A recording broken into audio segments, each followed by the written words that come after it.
In a small village of Olomoyoyo, a bustling town, there was a food seller known by all, Iyashade. Her food store was always packed, her customers singing her praises. The aroma of her stew, soup, and pounded yam wafted through the air every afternoon, drawing people from different parts of the town. They said her food had a certain sweetness that no one else can replicate. She had become a town legend, known for serving food so delicious that even the Oba had tasted it and given his nod of approval. But what the people of Oyo did not know was that the sweetness in Iyashade's food had a sickness secret.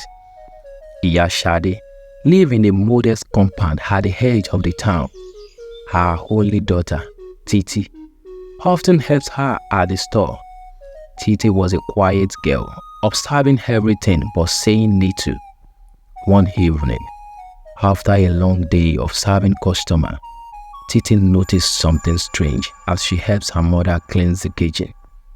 "Mama," she asked, "why does the soup pot always have such a strong smell in the morning, even before we begin cooking?" Iyashade smiled without looking at her daughter. "You will not understand, my dear," she said, her eyes dark and unreadable. Days turned into weeks, and the thought lingered in Titi's mind. Some things about her mother cooking did not sit right with her. The days always started the same way. Iyashade would bathe early in the morning and carefully collect the water from her bath into a large basin. She would then pour the water into a bigger pot in their kitchen. Titi had always assumed it was water to boil for cooking, but now she was beginning to question it.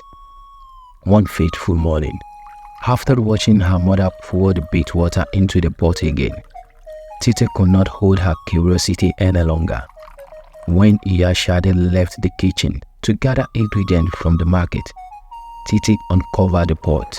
The stains that hit her nose was nothing like fresh water. It smells of soap and dirty, just like her mother bath water. Her stomach turned as a wave of realization hit her. The ideas horrified her, but she needed proof. So, the next day, when Iyashade stepped out again, Titi did something she had never dared before. She followed her mother's exact routine. She bathed and collected the water, just as her mother did, and then poured it into a smaller pot. She brought it to a boil, had vegetables, and cooked it just as she had seen her mother do every day. The result was astonished. The soup tasted just like her mother's famous stew. It was not the ingredients that gave it the unique flavor, but something far more disturbing: the bath water. Titi had raised. Her hand trembled as she covered the pot and hurried out of the kitchen. She couldn't believe what she had just discovered. How long had her mother been doing this? Was this the reason her food store was so popular? That night, Titi could not sleep.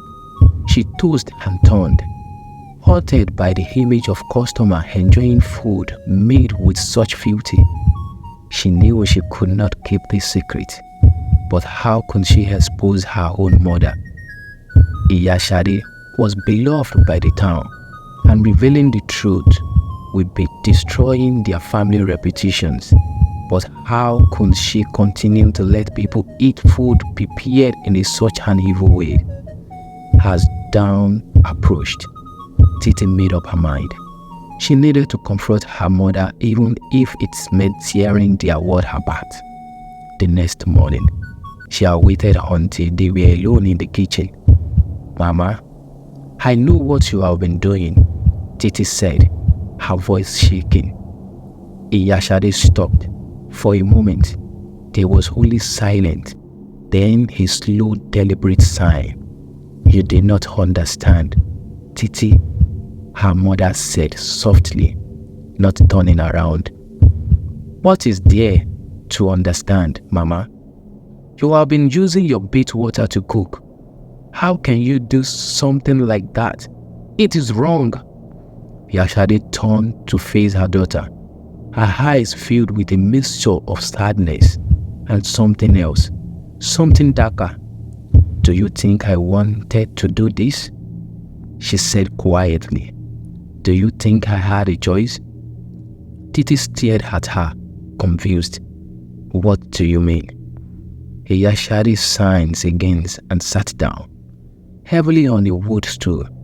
It wasn't always like this, Titi. When I first started this food business, I was just like any other food seller. My food was good, but it wasn't special. I struggled to make enough money to take care of you after your fathers died. We were poor, Titi, very poor. Titi listened in stunning silence as her mother continued. Then, one day, an old woman came to me. She said she knew how I was struggling and offered to help me.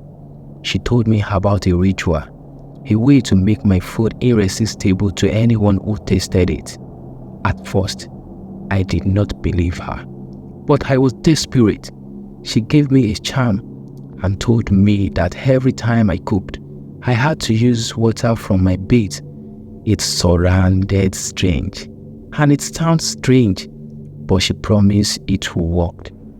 Titi's mouth was dried. And you believed her? Yashade nodded. I was desperate, Titi, and it worked. From that day on, my food became famous.